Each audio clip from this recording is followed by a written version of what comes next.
할렐루야. 자, 오늘은 교회력 가운데 어찌 보면 가장 교회와 밀접한 또 의미가 있고 또 중요한 절기라고 할 수 있는 성령 강림절입니다. 부활절이 지나 50일째 되는 오순절에 마가의 다락방에 모여 함께 뜨겁게 기도하던 제자들에게 강력하게 임했던 그 성령의 충만한 역사, 그 사건, 여러분, 이 성령 강림의 사건이 왜 교회의 의미가 있고 중요한 사건인가 하면, 사람들에게 태어난 날, 그 탄생, 생일이 있듯이 인생의 시작 아닙니까? 너무나 중요하죠. 마찬가지로 교회의 생일이라고 할 수 있는 날이 바로 이 성령 강림절입니다. 성령이 강력하게 임하여 성도들의 마음을 뜨겁게 하고 또 그들이 함께 주를 믿음으로 고백하며 또 믿음 가운데 함께 신앙생활을 시작했던 때가 바로 이 오순절 성령 강림 사건 때였기 때문에 그 성령의 강림이야말로 교회가 탄생했던 날이라고 할 수 있습니다. 자, 예수님이 성령의 그 잉태하심을 통해서 이 땅에 오셨듯이 이 땅의 교회 또한 예수님의 몸이 되시는 그 몸인 교회 또한 성령의 강림을 통하여 이 땅 가운데 세워지게 되었습니다. 오늘날 많은 현대 교회에서 말합니다. 우리가 지키는 교회력 가운데 예를 들어 맥추절, 이제 앞으로 이제 우리가 맞이하게 될 텐데 맥추절이나 추수감사절도 중요한 절기 가운데 하나지만 그보다 훨씬 더 의미 있고 본질적 가치가 있는 절기가 성령 강림절이다. 이렇게들 입을 모아 이야기합니다. 그런데 좀 아이러니한 것은 오늘날 많은 교회가 이 성령 강림절을 그냥 지나가는 절기로만 생각하고 이렇게 형식적으로 지킨다는 것입니다.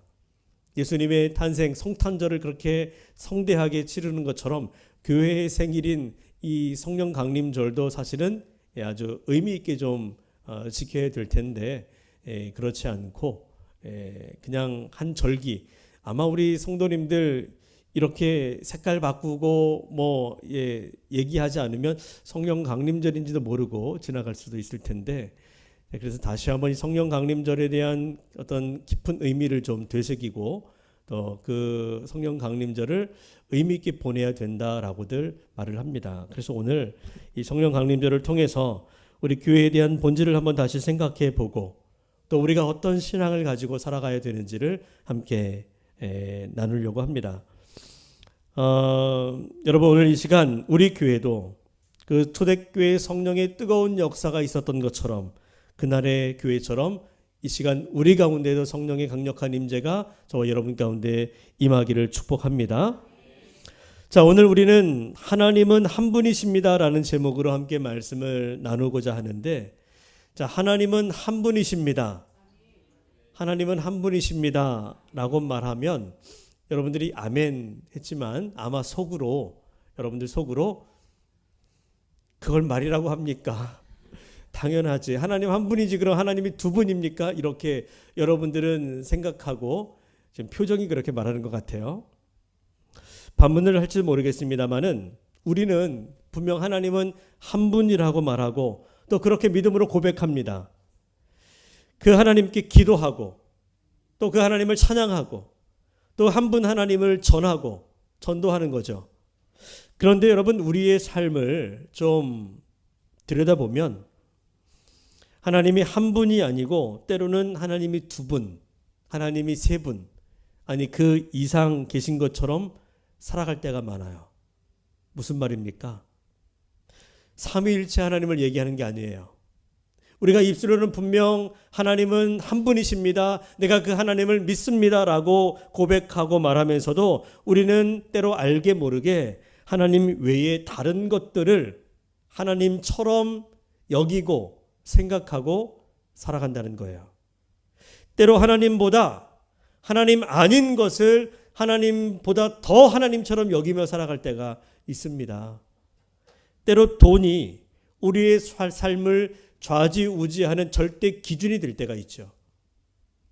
나의 인생의 목표와 성취가 내게 가장 중요한 가치가 될 때가 있습니다.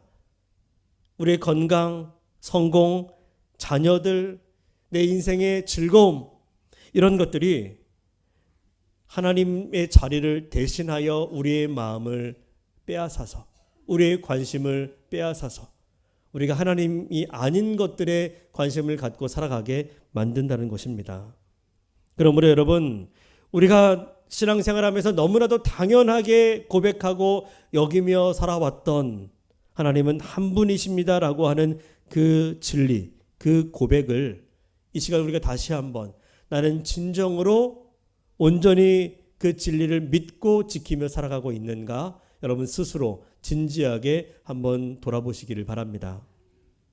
자, 우리가 함께 살펴보고 있는 이 로마서는 로마에 살고 있는 성도들을 향하여 사도 바울이 쓴 서신이죠. 그 당시 로마 제국이라고 하는 나라는 그 당시에 세속의 물결이 가장 강력하게 압도하는 곳이었습니다.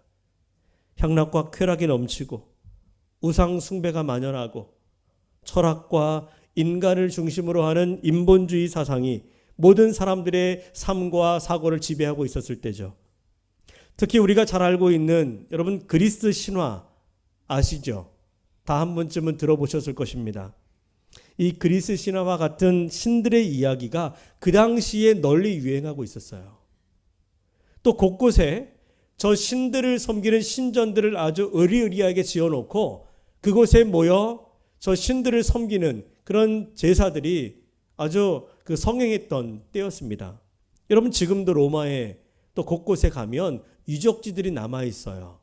그 유적지들을 보면 그 규모가 어마어마하고 뭐 화려함이 대단하기 때문에 지금도 그런데 그 당시 그 고대 때의 그 신전들이 얼마나 또 압도적이었고 또 거기에서 그 제사 드리는 그런 어떤 제의적인 행위들이 얼마나 컸을까 짐작할 수 있습니다.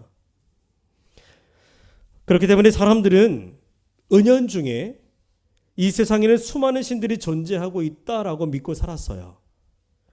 이런 다신을 믿는 사회에서 신은 오직 하나님 한 분이다라고 하는 유일신 사상이 얼마나 그들에게 얼토당토 않는 말로 들려졌겠습니까? 수많은 신들이 우리와 함께 있고 우리를 지키고 우리를 돌보고 있는데 어찌 하나님만이 신이냐라고 사람들은 반문할 겁니다. 어떻게 그럴 수 있느냐? 이 세상에 신들이 얼마나 많은데 바다에 가면 바다신이 있고 강에 가면 강신이 있고 하늘에는 태양신, 달신, 별신, 구름신, 바람신, 비신 수많은 신들이 있고 그들이 우리를 도와주기 때문에 우리가 이렇게 살아가고 있는데 어찌 신은 하나님 한 분이라고 말하느냐라고 반문하죠. 지금도 크게 다르지 않습니다. 그러니 여러분 그 당시의 사람들은 세상의 모든 자연 현상 속에는 신들이 존재한다고 믿었어요. 마치 이 세상에는 보이지 않지만 신들로 가득한 세상. 하지만 여러분 세상이 아무리 다신을 외치고 우리와 더불어 함께 수많은 신들이 살아가고 있다고 말을 하지만 바울은 결코 그것을 인정하지 않습니다. 오히려 세속의 거센 물결 속에 더 분명하게 선포했습니다. 뭐라고 선포합니까? 하나님은 한 분이십니다. 오직 하나님만이 참 신이십니다. 바울의 고백이에요. 오래전에 바울 전에도 구약시대에도 특별히 엘리야 시대에도 마찬가지였어요. 이스라엘 백성들은 그 당시에 바알과 아세라 여러 이방신들에게 마음을 빼앗긴 채 살아갔습니다. 오직 하나님을 섬겨야 되는 하나님의 백성임에도 불구하고 세상을 바라보니 수많은 신들을 섬기는 사람들이 잘 먹고 잘 사는 거예요. 겉으로 하나님을 믿는다고 하면서 실제로 마음 한편에는 그들에게 마음을 빼앗기기 시작합니다. 삶의 풍요를 주고 잘 먹고 잘 살게 해준다고 하는 말에 현혹이 되어서 실제로 그들을 바알을 섬기는 거예요. 그때 엘리야가 이스라엘 백성들이 지켜보는 가운데 세상 모든 사람들이 지켜보는 가운데 갈멜산 위에서 바알과 아세라 선지자들을 모아놓고 영적 대결을 벌리죠. 자, 우리 한번 그 말씀을 한번 읽어볼까요? 열왕기상 18장 20절 시작. 엘리야가 모든 백성에게 가까이 나아가 이르되 너희가 어느 때까지 둘 사이에서 머뭇머뭇하려느냐? 여호와가 만일 하나님이면 그를 따르고 바알이 만일 하나님이면 그를 그를 따를지니라. 자, 그리고 엘리야는 하나님 앞에 기도합니다. 불을 내려달라고 기도하죠. 그때 하늘에서 불이 내려오는 하나님의 능력을 통해서 하나님만이 이 땅에 살아계신 참 신이라고 하는 것을 모든 백성들 앞에서 선포하고 증명했습니다.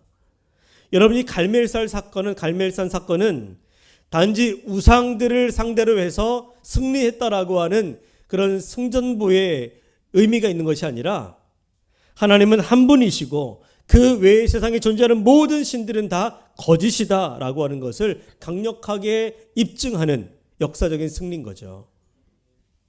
어쩌면 이 로마서를 쓰고 있는 사도 바울, 그리고 이후에 이제 로마에 들어가게 될 그 사도 바울은 지금 그 엘리야의 심장을 가지고 엘리야의 마음으로 거짓과 우상으로 가득한 로마를 상대로 영적 전쟁을 선포하는 것입니다. 이 로마서를 통해서 그 전쟁을 선포하는 거예요. 누가 진정한 하나님이신지, 누가 참 신이신지 우리 한번 증명해 보자. 그러면서 이 사도 바울은 이후의 말씀을 통해서 하나님에 대해서 증명하는, 그분이 참된 구원자이시고 참 신이심을 말씀하고 있습니다. 바울은 수많은 헬라 로마 신들로 가득한 로마 제국 한복판에서 오직 예수 그리스도 안에 계신 유일하신 하나님을 선포하고 있는데요. 이것은 단순한 신학적 주장과 어떤 철학적 논쟁이 아니라 생명을 건 복음의 선포입니다. 그리고 우상을 깨트리는 영적 전쟁이죠. 여러분, 오늘날 우리가 처한 곳에, 우리가 살아가는 곳에서 이 엘리야의 마음과 바울의 심장으로 세상 한복판에 설 수 있어야 합니다. 더 이상 하나님과 세상 사이에 머뭇거리지 말고 오직 하나님 한 분만, 그분만을 하나님으로 고백하면서 따르는 그 참된 신앙의 삶이 저와 여러분 가운데 있으셔야 돼요. 신앙과 세상 사이에 그냥 엉거주춤한 양다리 걸치는 그런 믿음은 진정한 믿음이라고 할 수 없죠.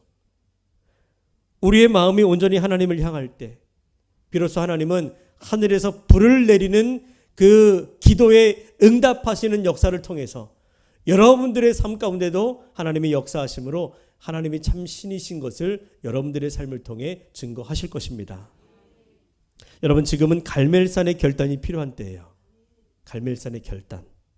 하나님은 한 분이시고 그분만을 따르는 자를 통해 오늘도 살아 역사하심을 믿으시고 여러분의 삶이 하나님을 증거하는 살아계신 한 분, 그분만을 증거할 수 있는 축복의 복음의 통로가 되시기를 축원합니다. 자, 그렇다면 왜 우리는 이 현대를 살아가는, 오늘 이 현대를 살아가는 이 시대에 하나님은 한 분임을 믿고 살아가야 될까? 왜 하나님은 한 분이심을 믿어야 됩니까?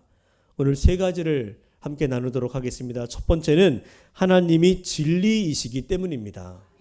자, 우리 함께 4절을 같이 한번 읽어볼까요? 4절 시작. 그럴 수 없느니라. 사람은 다 거짓되되 오직 하나님은 참되시다 할지어다. 우리가 하나님 유일신 신앙을 고수해야 되는 가장 본질적인 이유는 하나님이 진리 그 자체이시기 때문이에요. 하나님은 진리이십니다. 이 세상은 모든 것을 상대적으로 생각하고 바라보기 시작해요. 진리도 상황에 따라서 바뀔 수 있다. 상황에 따라서 여러 가지가 될 수 있다.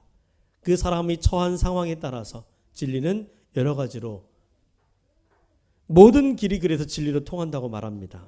그러나 여러분, 세상은 그렇게 말할지라도 성경은 우리에게 무엇이라고 말합니까?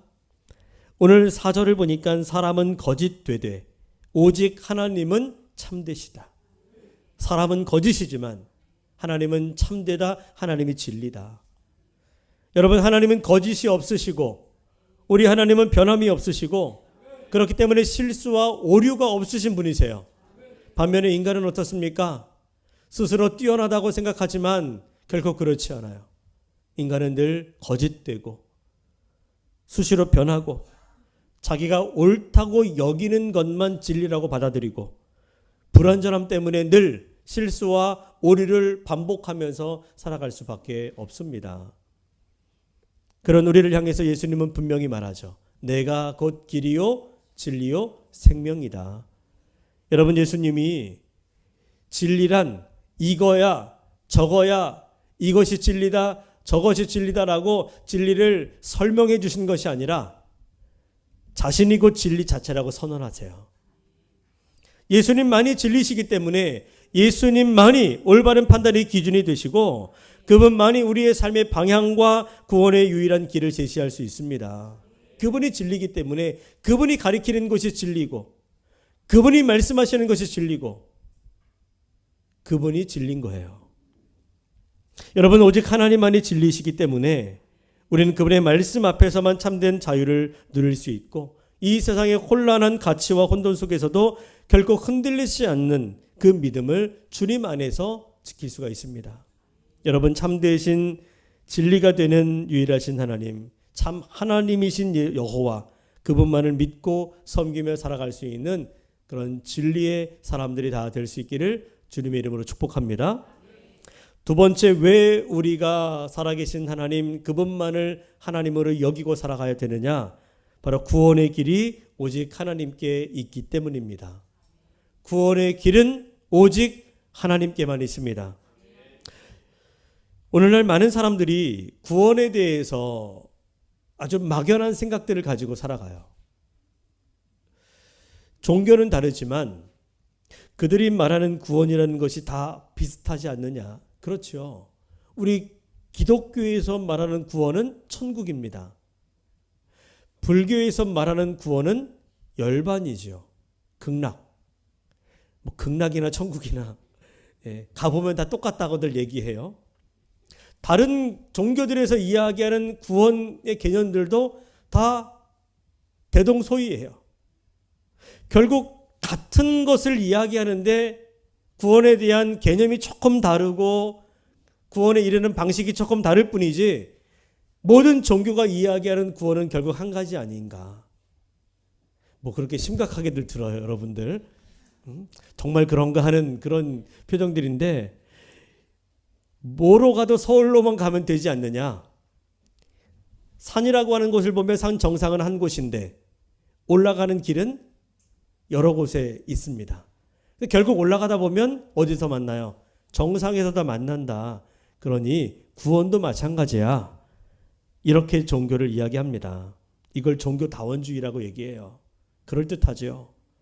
그러나 여러분, 이것은 겉으로 볼 때는 대단히 포용적이고 관용적이고 신사적으로 들릴 수 있겠지만 실제는 복음의 본질을 부정하는 거짓이에요. 미혹입니다. 여기에 대해 성경은 단호하게 말합니다. 사도행전 4장 12절 우리 함께 읽어볼까요? 시작. 할 수 없나니 천하 사람 중에 구원을 받을 만한 다른 이름을 우리에게 주신 일이 없음이라. 구원받을 다른 이름은 없다. 구원받을 다른 종교는 없습니다. 우리에게 구원을 줄 다른 신은 없어요. 오직 하나님 한 분이십니다. 이사야 43장 11절에서 나는 여호와라, 나 외에 구원자가 없느니라. 구원은 오직 하나님께만 있고 구원은 오직 예수 그리스도를 통한 믿음으로만 주어집니다. 우리가 구원받는 길은 우리의 선행이나 어떤 인간의 공로나 열심에 달려있는 것이 아닙니다. 하나님의 은혜와 예수 그리스도의 십자가를 믿는 그 믿음에 달려 있습니다. 바울은 로마서 3장을 통해서 계속해서 그것을 말하고 있어요. 구원에 이르는 길, 참된 구원이 무엇인지, 그리고 그 구원을 주시는 하나님이 어떤 분이신지 그것을 말씀하고 있는데, 자, 우리 함께 로마서 3장 23절 24절 같이 읽습니다. 시작. 모든 사람이 죄를 범하였음에 하나님의 영광에 이르지 못하더니 그리스도 예수 안에 있는 속량으로 말미암아 하나님의 은혜로 값없이 의롭다 하심을 얻은 자 되었느니라.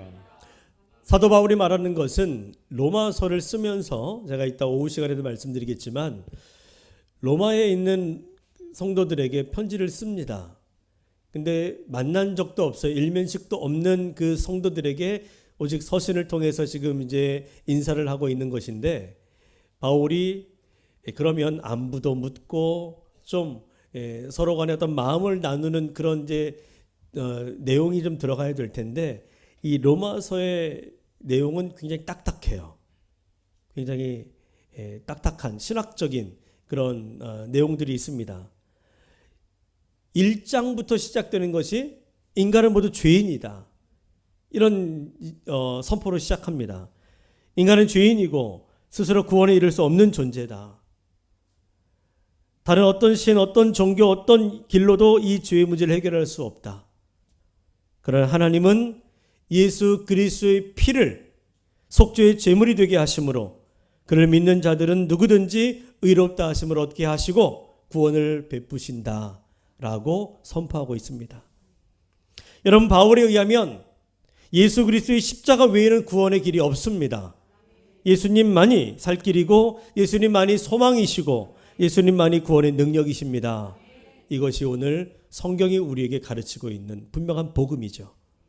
여러분, 예수 그리스도를 믿음으로 말미암아 모든 믿는 자들에게 구원을 주시는 차별이 없으신 그 은혜를 충만히 받아 누리는 저와 여러분 될 수 있기를 주님의 이름으로 간절히 축원합니다. 또한 왜 우리가 하나님 한 분만을 믿고 살아가야 되느냐? 바로 하나님 한 분으로 충분하기 때문입니다. 여러분, 사람은 본능적으로 살아가면서 무언가에 마음이 끌리고 또 무언가에 의지하며 살기를 원해요. 사람이 처음에 창조할 때 우리 하나님은 돕는 백피를 만들어서 함께 더불어 살도록 지으셨어요. 창조의 원리에 의하면 사람은 누군가와 더불어 함께 서로 돕고 도우며 살아가야 되는 존재로 지음받았다는 것입니다. 그러다 보니 우리들의 마음에는 늘 공허함이 있는 거예요. 부족함이 있어요. 누군가를 찾게 되고 무언가를 의지하게 되고 무언가를 계속 갈망하며 살아가게 됩니다. 때로는 그것이 돈이 되기도 하고 건강, 인간관계, 지식, 성공, 안정, 다양한 것들이 우리 인생의 버팀목이 되어주기를 기대하면서 그것들을 구하죠. 그러나 아무리 많은 것을 가져도 영혼의 깊은 곳에 공허함은 채워지지 않습니다. 여러분, 무엇으로 이 빈자리를 채울 수 있을까요? 어떤 철학자는 말하기를 사람에게는 많은 방들이 있는데 그 방 가운데 하나님으로만 채워질 수 있는 빈방이 있다, 이렇게 이야기해요. 사람의 마음에는 하나님으로만 채워질 수 있는 빈방이 있다. 아무리 거기 뭔 세상의 것들을 갖다 채워놓는다 할지라도 다 채워질 수 없다라고 하는 거죠. 오직 하나님으로만 채워진다. 여러분, 맞습니다. 인간은 오직 하나님으로만 채워지도록 창조되었어요. 그래서 사람은 하나님 안에 거할 때, 하나님 한 분으로 만족할 때 비로소 진정한 참된 행복과 만족을 누리게 됩니다. 그래서 다윗이 그것을 고백하지 않습니까?